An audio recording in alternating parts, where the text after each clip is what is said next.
అకాల వర్షాల వల్ల రైతులు ఎంత ఇబ్బంది పడిపోయారు, ఎంత పంట నష్టం జరిగింది, ఎందుకు మీరు స్పందించారు అధికార యంత్రాంగం నుంచి? ఎందుకు ఇన్ని రోజులు పట్టింది మీరు క్షేత్రస్థాయిలో పర్యటించడానికి? ప్రశ్నించడానికి ఎవరు లేరని అనుకుంటున్నారు ఈ ప్రభుత్వం నుంచి. ఈ వ్యవస్థ ద్వారా, బెదిరింపుల ద్వారా, గ్రామాల్లో కక్ష సాధింపుల ద్వారా దేనికోసం మీరు రైతు భరోసా కేంద్రాలు ఏర్పాటు చేశారు? మీ అందరికీ తెలుసా ఈ విషయం?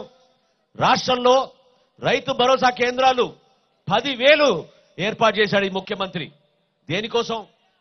వాళ్ళ 3 రంగులు పూసుకోవడానికి, వాళ్ళ కాంట్రాక్టర్ల కోసం, రైతు కోసం ఎట్టి పరిస్థితుల్లోనూ కాదు. ఎందుకంటే నేను కొన్ని గ్రామాల్లో నిన్న మొన్న పర్యటిస్తుంటే రైతు పడుతున్న కష్టం గురించి ఎవరు కూడా స్పందించడం లేదు. పడిపోయిన పంట గురించి ఈ రోజుకి కూడా ఇన్యూమినేషన్ జరగలేదు. ఎంత ఇస్తారు పంట నష్టం? క్రాప్ ఇన్సూరెన్స్ ఎంత వస్తుంది మనకి?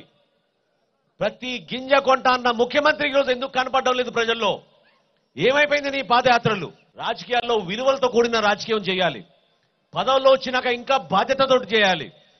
భారతదేశంలో ఈ రోజుకి కూడా 70% మన అందరం కూడా ఆధారపడేది రైతాంగం పైన, వ్యవసాయ రంగం పైన. ఆంధ్రప్రదేశ్ దుస్థితి ఏంటంటే ఈ రోజున భారతదేశంలో రైతులు ఆత్మహత్య చేసుకున్న స్థానం మనది 2వ స్థానం. నమ్మలేకపోతే నేను కూడా ఈ రోజు నేను చదువుకుంటుంటే ఆశ్చర్యపోయాను.